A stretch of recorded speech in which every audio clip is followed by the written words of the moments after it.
Olá, sejam muito bem-vindos. O meu nome é Stephanie Baltazar, faço parte do time Pantrigo Advocacia e hoje vamos falar de um tema que atinge empresas, trabalhadores e o sistema de seguridade social, a pejotização. Vamos entender se a pejotização representa a modernização das relações de trabalho ou um caminho de precarização e os impactos desse trabalho de modelo no sistema de previdência social. E para isso eu tenho 3 convidados muito especiais, que cada um vai trazer uma ótica, sua lente do campo da sua especialização. Temos aqui Marlene Pantrigo, especialista no direito do trabalho, pós-graduada em direito do processo do trabalho, com 15 anos de atuação, com foco no direito empresarial. Seja muito bem-vinda, doutora Marlene, que vai nos ajudar a entender como as empresas enxergam a pejotização e quais são os riscos e oportunidades do ponto de vista corporativo. Bom dia a todos, eu queria agradecer a oportunidade de estar aqui nessa conversa de suma importância, que é a questão da pejotização. Perfeito. Conto também com o Dr. Renato Pedro, advogado, especialista em direito do trabalho, focado no direito do trabalhador e também integrante do time da Pantrigo e vai nos ajudar a trazer esse olhar sobre a proteção social, os impactos na vida do empregado e o que a jurisprudência tem dito sobre esse assunto. Seja bem-vindo. Bom dia, obrigado. Obrigado pelo convite. É uma honra estar aqui e debater um assunto tão importante quanto esse. Tenho também Dr. Vinícius Loureiro, advogado especialista em direito previdenciário, cursando MBA em planejamento financeiro pessoal e familiar, com foco em aposentadoria. Ele vai trazer os análises e reflexos da pejotização na Seguridade Social, na arrecadação e no futuro da Previdência. Bom dia, agradeço o convite a todos, a equipe Pantrigo, muito obrigado. Vamos tentar levar aí o máximo de informação.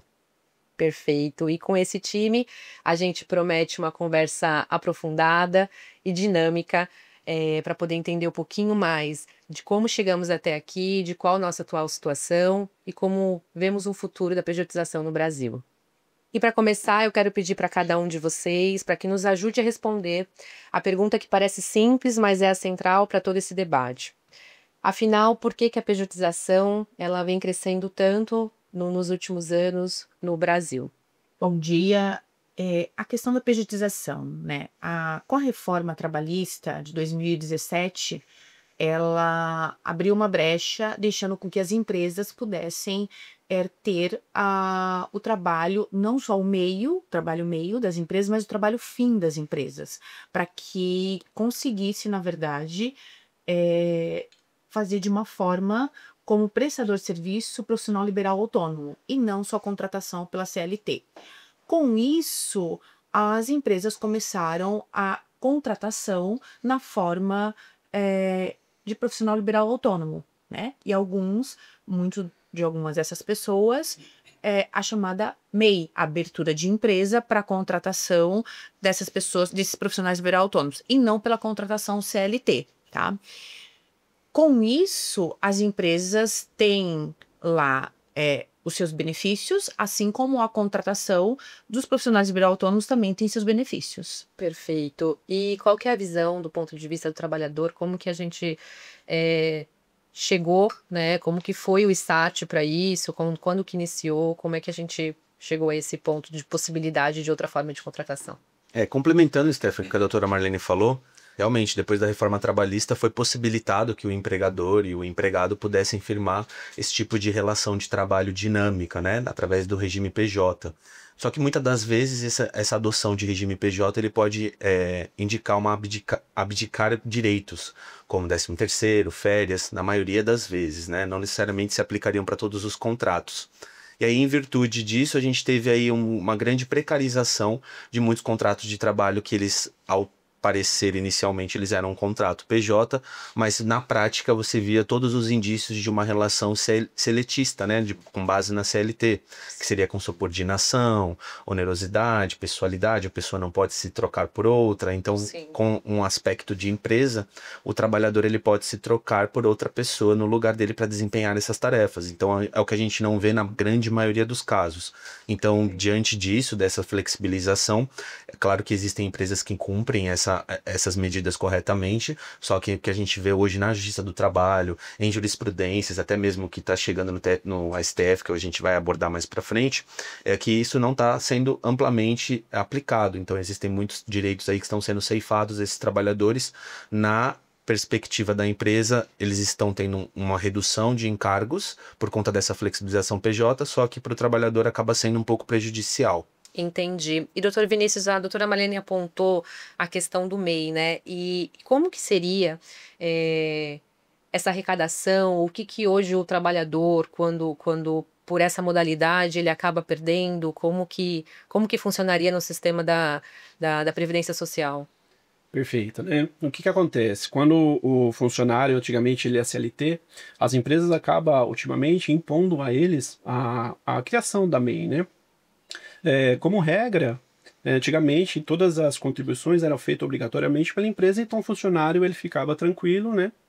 E não tinha essa responsabilidade de, por exemplo, pagar o INSS.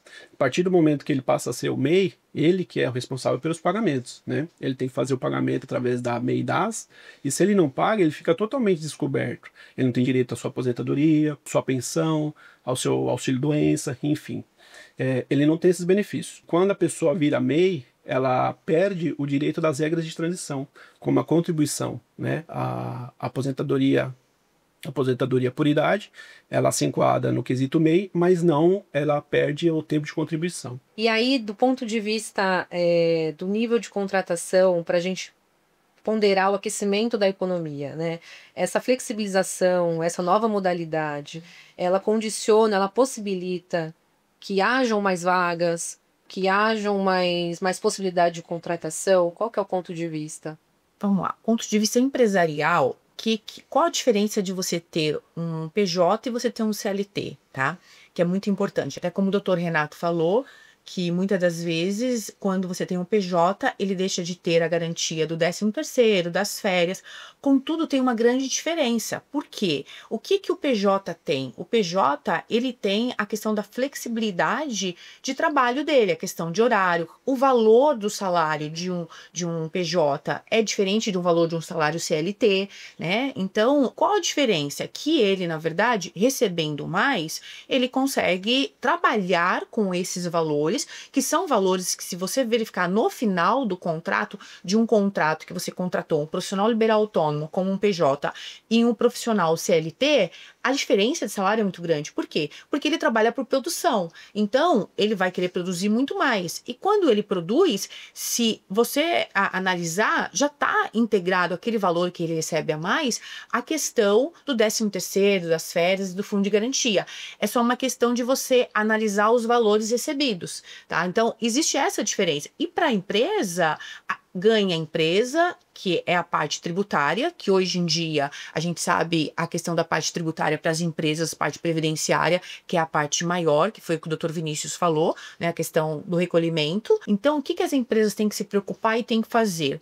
Contratação de um profissional liberal autônomo, ele tem que ter um contrato, além do contrato, a emissão da nota fiscal, na verdade, o recolhimento do DAS, para ele poder estar garantido, até que uma situação de um acidente, caso venha ocorrer algo com ele, ele está garantido, e isso o doutor Vinícius vai poder nos falar melhor sobre isso, está garantido a questão de pelo menos ele receber ali enquanto ele está, vamos lá, afastado por auxílio-doença, né?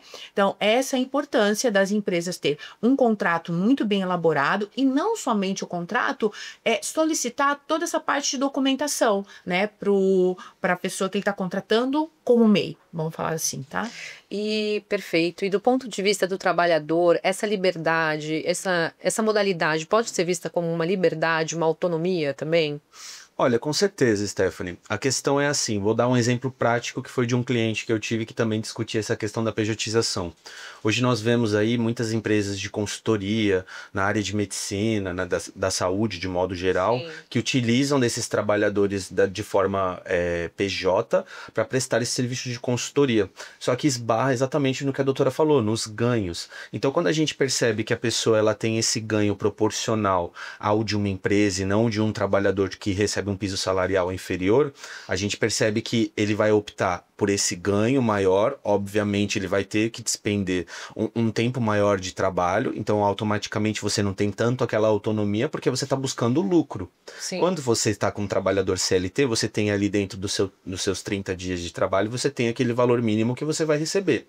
A partir do momento que você está como uma empresa PJ prestando um serviço para que você tenha e possa oferir ganhos que sejam necessários à sua ambição, que estejam ali de acordo com as suas expectativas, automaticamente você não vai conseguir ter uma autonomia de tempo, porque você vai precisar desse tempo exatamente para poder buscar esses recursos que, enquanto seletista, você já tinha ele garantido ali. Só que o que esbarra? Voltando nessa parte do cliente que eu falei para você da consultoria, se você tem a possibilidade de se trocar por outra pessoa, já que você é uma empresa, se você tem a possibilidade de colocar outra pessoa para trabalhar no seu lugar, para desempenhar as mesmas funções, talvez isso realmente traga uma liberdade de tempo, uma liberdade financeira também para esse trabalhador PJ, né? Só que muitas das vezes é o que a gente não vê. Claro que existem empresas que contribuem com isso, mas algumas delas se esbarram no aspecto de que a prestação de serviço ela tem que seguir um nível de qualidade daquela empresa. Então, para que você possa se substituir por outro, você tem que atender também os mesmos critérios de qualidade que a empresa necessita. Então, muitas das vezes as empresas acabam barrando essa possibilidade do trabalhador ser substituído por outro. Então, a liberdade ela está ali totalmente ligada à disponibilidade do trabalhador e também à expectativa dele de oferir ganhos, né? Perfeito, entendi. Doutor Vinícius, o doutor Renato trouxe para a gente essa questão da liberdade, né, financeira, de possibilitar ganhos maiores também, como a doutora Marlene falou. E para isso, como que você enxerga, como que o doutor enxerga a questão dessa... Os profissionais autônomos, né, PJs, eles têm contribuído, eles têm de fato recolhido conforme os seus recebimentos, ou como é que acontece? Ele acaba recolhendo o mínimo, e qual que é o impacto disso, né, para um futuro aposentadoria? Como é que funciona nessa questão? Sim, importante primeiramente, né, falar o que acontece? As pessoas acham que o INSS é facultativo as pessoas pagarem, né? Porém, tem que levar em consideração que é um tributo, né? Ele tem natureza tributária. E ela é obrigada a pagar esse tributo. Então, toda pessoa que ofere renda, ela tem que pagar INSS, né? Temos as alíquotas lá, enfim. Então, a única pessoa que não precisa pagar o INSS é o facultativo, é a pessoa que está desempregada. Todas as demais pessoas que trabalham, ela tem que pagar o INSS, né? No escritório, a gente vê muitos casos que a pessoa vira PJ e não paga nada. Simplesmente a empresa está chegando e fala assim para o funcionário, olha, ou você vira PJ ou você está fora, né? Então, o que acarreta isso? Se ela vira PJ, normalmente ao MEI, ela contribui com o salário mínimo. Às vezes ela vem recebendo um salário, por exemplo, de R$ 10.000 e acaba reduzindo para uma contribuição de R$ 1.500, né? Que é o salário mais ou menos, 1.518. Então, veja o prejuízo que essa pessoa está tendo, né? Inicialmente, ela não vai sentir esse prejuízo porque ela está recebendo uma remuneração maior, né? Vamos supor que ela está recebendo os R$ 10.000 dela limpo lá, né? Mas lá na frente, na aposentadoria, sim, ela vai estar sendo prejudicada. A média dela vai diminuir, às vezes ela quer deixar uma pensão, né, para um companheiro, não vai ter essa pensão, às vezes sofre um acidente também, a pessoa que está acostumada a receber R$ 10.000, ela vai passar a receber 1.518, né? Como que ela vai sobreviver com isso, né? Então, é muito complicado. Além de tudo isso, tem a sua negação fiscal no meio disso, né? Porque muitas pessoas acabam abrindo a PJ e deixam de pagar, né? Por falta de conhecimento, falta de orientação. Às vezes ela chega na contabilidade e a contabilidade acaba nem passando essas informações para ela, infelizmente, né? Então, muitos casos que chegam no escritório, às vezes a pessoa chega próximo de se aposentar. Por exemplo, a mulher com 62 anos, ela chega lá com seus 60 e fala assim, não, doutor, eu tenho 15 anos de empresa aberta. Porém, ela nunca pagou, né? E a gente sabe, o DAS-MEI é baratinho, R$ 75, né? Para você ter o risco, o retorno é muito alto, né? É muito bom, na verdade. Em contrapartida, às vezes abre outra empresa, né? Sem ser o DAS, né? Uma tributação numa EIRELI, por exemplo. É isso que a gente já falou agora Então, também. a pessoa, ela chega, ela só abre e paga só os tributos. E o INSS não está incluso. E ela acha que está assegurado pelo INSS. E não. Sim. Muitas vezes chega ela e fala assim, doutor, preciso de um auxílio. Não vai ter. Se você não está contribuindo, não tem assistência assistência social. É isso que a gente ia trazer mesmo, porque a gente tem um dado aqui que existem atualmente no Brasil 15 milhões e 700 de MEIs ativos no país. E aí eu queria entender de vocês se essa de fato é a melhor modalidade, se isso, né, é aberto genericamente, né, esse tipo de empresa. Quais são os riscos e limitações? Porque assim, a gente sabe que o MEI existem enquadramentos específicos e muitas vezes eles não são específicos para aquela atividade, né? Então, qual que é a importância de ter uma empresa aberta correspondente à, de fato, atividade do trabalhador ou da pessoa jurídica, no caso? Qual a importância disso, né? Na contratação, quando você vai realmente oferecer o seu serviço, você vai oferecer o seu serviço às empresas, e aí, de fato, você vai ter que verificar qual tipo de serviço que você tá oferecendo para aquela empresa, se realmente a sua empresa se enquadra na qualidade MEI, ou EIRELI, ou LTDA, e aí, muitas das vezes, vai ter que verificar essa questão de contratação. O faturamento também, né? Tem um limite de faturamento. Sim, tem toda essa questão, mas veja, quando o prestador de serviço ele vai ser contratado e vai verificar, quando ele vai fazer a abertura da empresa, se ele não procurar uma contabilidade para que faça isso, para que não dê uma assessoria a ele, quando ele vai fazer isso, que ele pode fazer de forma autônoma, tá? A pessoa mesmo que está abrindo lá a sua empresa, ela mesma pode entrar no site, ela pode fazer essa abertura da sua empresa, tá? Sem a necessidade de contratar uma contabilidade, lá tem todas as informações. Existem todas as informações lá.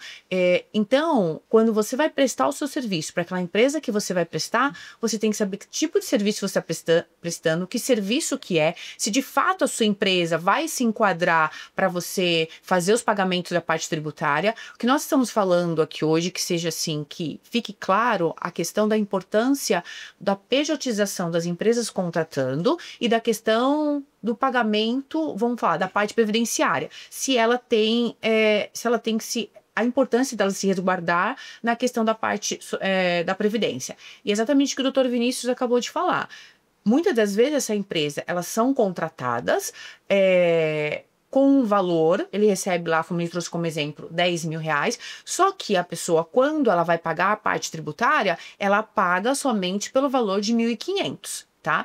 Então, se você pegar hoje uma empresa, com um salário média hoje do mercado CLT, vamos falar da questão do comércio, tá? Você chega a um valor de R$ 2.200 sem os demais benefícios. Então, se você for falar sobre isso, hoje uma pessoa recebe para trabalhar no comércio, vamos colocar no valor de 3 mil reais, então você vai fazer essa parte tributária, que tem a parte da empresa, a parte do empregador e a parte do empregado que paga. Dá uma média aí hoje, salvo engano, o doutor Vinícius vai poder me corrigir se eu estiver errada, uma média de 33%, tá? Entre empregador e empregado, tá? O recolhimento.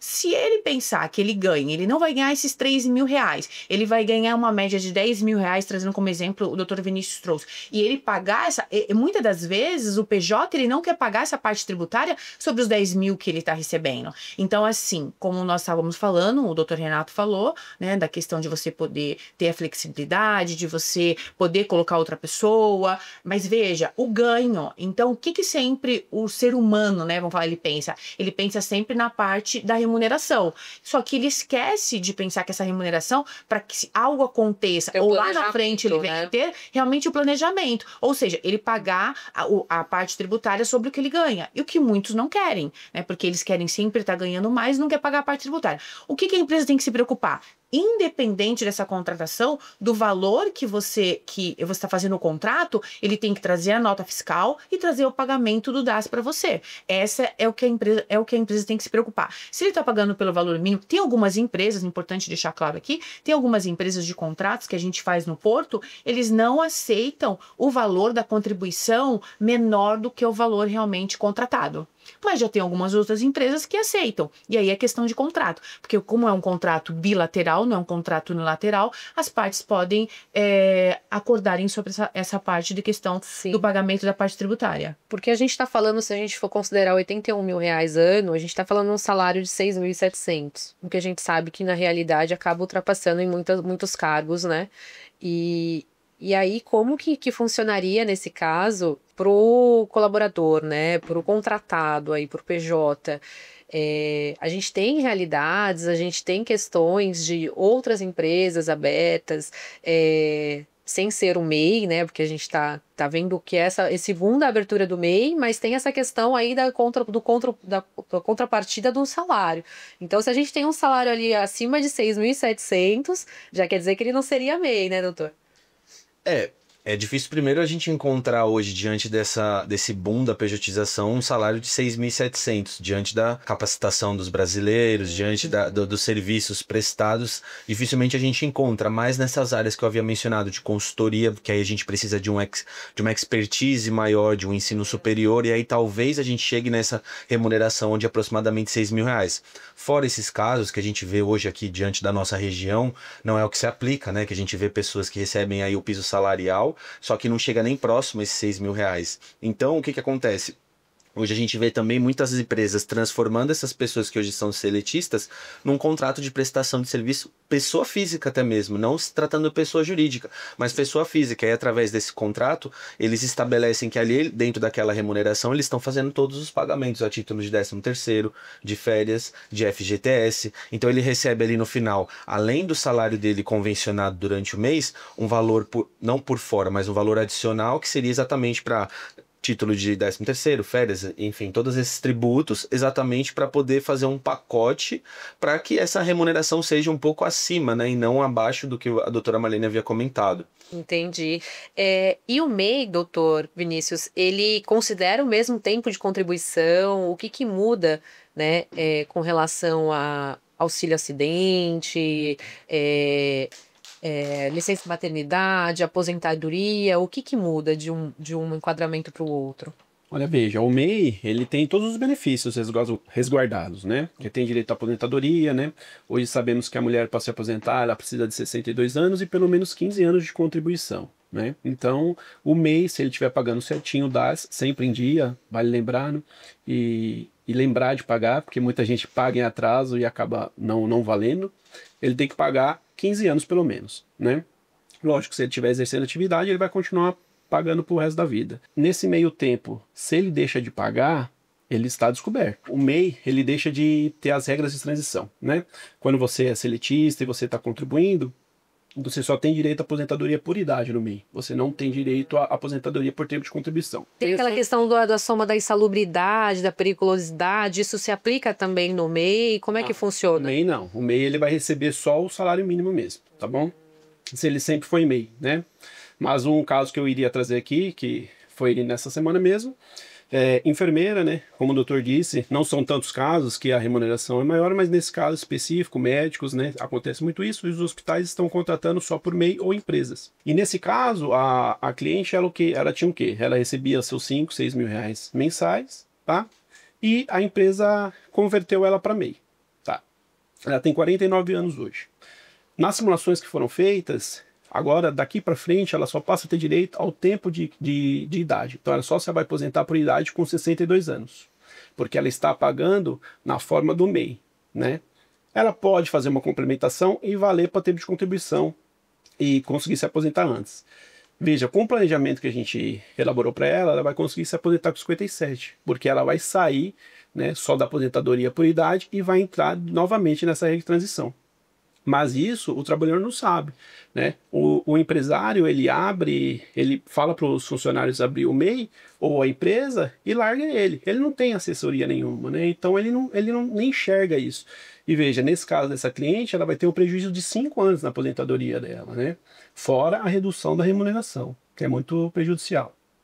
Sim, e aí a gente trazendo agora para nossa visão atual, atualmente a gente teve agora em abril uma decisão, né, do STF, onde o ministro Gilmar Mendes destacou a controvérsia sobre a legalidade desses contratos, que tem sobrecarregado o STF.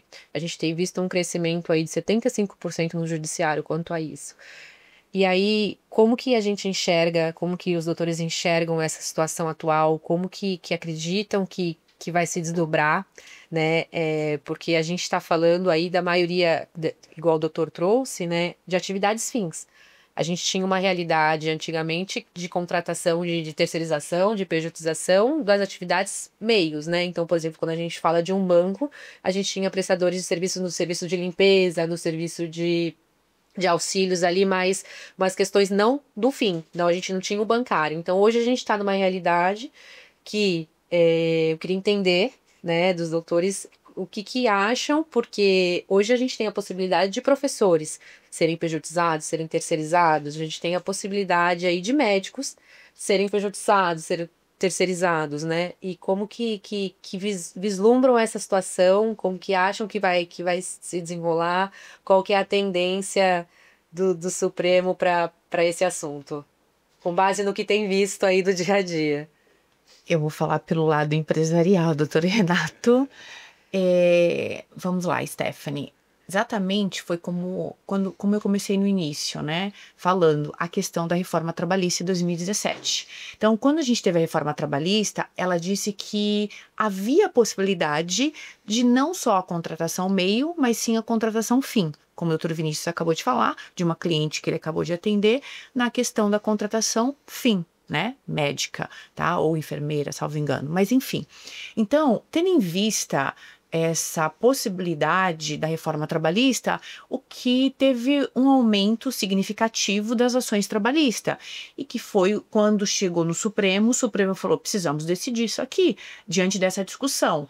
É realmente um CLT e está pejotizando, ou de fato é um PJ e ele está querendo uma equiparação de CLT, né? Então são essas as diferenças. Então estamos nessa discussão aí. Existe uma briga, né, muito grande, que a gente sabe que com a questão da decisão do Supremo, entendendo que de fato é devido a essa contratação fim de forma PJ, né, que é o que a gente vai se discutir no Supremo, as demandas trabalhistas vão diminuir, porque de fato esses contratos não serão mais discutidos na Justiça do Trabalho, serão discutidos na Justiça Civil e serão a questão apenas contratual. Que já tem acontecido, né, doutora, em alguns casos que a gente tem presenciado. Sim. Essa discussão levada para a esfera civil. Sim, mas assim, ainda há algumas existências, né, porque tem exatamente os PJs, eles entendem que como eles foram contratados como PJ e eles deixaram, quando na verdade você tem uma demanda trabalhista que ele era um PJ, ele quer conhecimento, quer o reconhecimento, entendi, ele pede todo o reflexo desse ganho, ele pede todas essas diferenças, ele pede o 13º, ele pede férias. Por quê? Porque ele está querendo se equiparar a um CLT. Ele foi contratado como PJ, recebendo como PJ um salário diferenciado, mas ele quer o reconhecimento CLT. E diante desses contratos, diante dessas discussões, alguns juízes entendem que de fato ele é um PJ. Existem decisões, ou seja, não é uma decisão que o tribunal já tem entendido que de fato é um PJ, ou não, ele é um CLT. Então, diante dessas divergências de decisões, o Supremo tem alavancado o Supremo, né? E o Supremo falou, olha, vamos resolver essa questão para que realmente se decida, para que o juiz... homogênea, né? Exatamente, para que os juízes se decidam de fato o que vai ser aplicado. Ou se de fato vai ser decidido esses contratos na Justiça do Trabalho, ou se vai ser discutido na Justiça Civil. Certo. E aí, dando continuidade a isso, o doutor acha que seria possível um modelo híbrido, assim, um modelo de flexibilização mesmo, né? Que a gente conseguisse garantir alguns direitos, mas também não sobrecarregasse tanto as empresas, então que alcançasse ali... Hoje a gente vê a uberização, né? Que existe, mas... O doutor acredita que a gente consiga encontrar algum modelo flexível ali, em que a gente consiga equilibrar para os dois lados, para não sobrecarregar nenhum nem outro? Olha, Stephanie, assim, a médio e curto prazo eu não consigo enxergar um cenário nesse esquema híbrido, né? Talvez a longo prazo, porque ainda que nós estejamos numa grande crescente, né, após a reforma trabalhista de reconhecimento de direitos, dessas flexibilizações das relações de trabalho, ainda é importante que haja fiscalização por parte dos órgãos governamentais. Hoje a gente vê aí o Ministério Público do Trabalho, o Ministério do Trabalho e Emprego, atuando, né, em diversas frentes, aí, buscando realmente identificar se o trabalhador está sendo lesado ou não nessas relações. Então é importante a gente levar em consideração o papel da empresa, que é a contratante, na fiscalização desse PJ que está dentro prestando serviço para ela. Então tem que analisar se essa empresa PJ está fazendo o pagamento correto das contribuições previdenciárias, se ela de fato está fazendo a emissão da nota fiscal, porque senão a gente esbarra em muitas decisões aí jurisprudenciais, quando a empresa ela tem uma negligência na hora de fazer esse bate todo mês, pegar a documentação daquela empresa que presta serviço, analisar se o DAS está sendo recolhido corretamente. Então, para que haja essa flexibilização, tem que ter uma fiscalização, primeiramente começando pela empresa contratante e também por parte do governamental, para identificar exatamente essas questões da uberização que a gente vê aí de grandes plataformas de aplicativos. Então a gente tem que identificar primeiro isso para fazer uma fiscalização mais em cima e realmente identificar se o trabalhador ali naquela ponta está sendo lesado ou se de fato a gente está diante de uma relação jurídica ali PJ, né? Entendi. Doutor Vinícius, o doutor consegue enxergar essa flexibilidade no âmbito previdenciário ali, como possibilitando que a empresa de repente faça um recolhimento, mas não seja tão onerada com essa carga tributária, né, que a gente entende hoje que é um dos maiores custos do contratante, é essa carga tributária. Então, acho que por isso que tem caminhado para essa possibilidade. E o doutor enxerga alguma maneira possível de equilibrar ali esses riscos e oportunidades? Enxergo algumas situações, né? Hoje já existe, né, por exemplo, a previdência complementar, né? Então, talvez tirar um pouco da parte tributária e, como é uma relação contratual, disponibilizar para ambas as partes o direito de escolha, né? Se ele pode colocar numa previdência privada, né, ou mesmo na pública, que é a parte obrigatória, mas não colocar todo esse encargo, né? Como a Marlene disse, são 33%, né? Então, essa sistemática de pejotização, a parte empresarial, ela se beneficia em 20%, porque já não tem aquela cota patronal, né? Então, talvez aí tenha um meio de se comunicar. Pensando no longo prazo, na aposentadoria, né? Pensando no atual, no risco atual do empregado como um acidente, a gente poderia até colocar um seguro, que hoje a gente encontra seguros no mercado com valor atrativo, e se for pensar em incorporação, né, por mais pessoas, o valor acaba se reduzindo. Então, eu acredito que esse seria o caminho. Perfeito. E a gente está chegando ao final da nossa conversa, que envolve não apenas empresas, trabalhadores, mas envolve o futuro do Brasil. E eu queria agradecer a participação de vocês. Eu acho que é um assunto que vai longe ainda, que tem muita profundidade, é um assunto que aflige diversas esferas.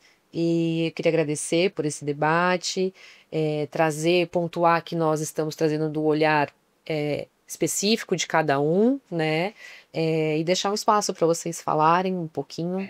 Eu queria agradecer a oportunidade de estar aqui, de estar trazendo esse assunto de suma importância, que todos, né, da parte jurídica está aguardando essas decisões, né, verificar o que de fato realmente vai se decidir no Supremo sobre a questão da pejotização, lembrando que todos os processos estão suspensos, né, sobre essa questão da pejotização.